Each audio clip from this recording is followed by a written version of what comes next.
ಮಹಾಭಾರತ ಅಂದ್ರೇನೆ ನಮಗೆ ಮೊದಲಿಗೆ ನೆನಪಿಗೆ ಬರೋದು ಕುರುಕ್ಷೇತ್ರ ಯುದ್ಧ ಹಾಗೂ ಕೃಷ್ಣನ ಗೀತೋಪದೇಶಗಳು. ಆದ್ರೆ ವ್ಯಾಸರ ಮಹಾಭಾರತ ಹೇಗೆ ಸ್ಟಾರ್ಟ್ ಆಯ್ತು ಗೊತ್ತಾ? ಹೇಳ್ತೀನಿ ಬನ್ನಿ.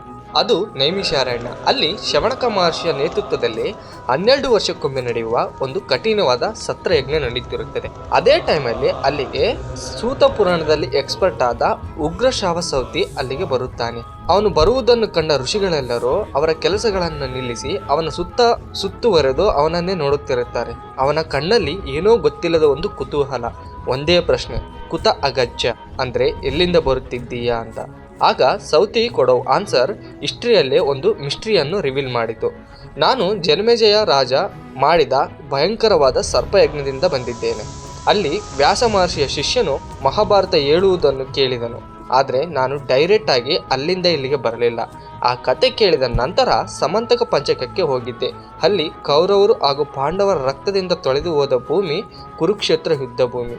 ಅಂದ್ರೆ ಸರ್ಪಗಳ ಸತ್ತ ಯಜ್ಞಕುಂಡದಿಂದ ಹಾಗೂ ಮನುಷ್ಯರ ಸತ್ತಿರುವ ಯುದ್ಧ ಭೂಮಿಯಿಂದ ಅವನು ಬಂದಿದ್ದಾನೆ. ಬಟ್ ಆ ಜನ್ಮೇಜಯ ಮಹಾರಾಜ ಆ ಸರ್ಪ ಯಜ್ಞವನ್ನು ಏಕೆ ಮಾಡುತ್ತಿದ್ದಾನೆ?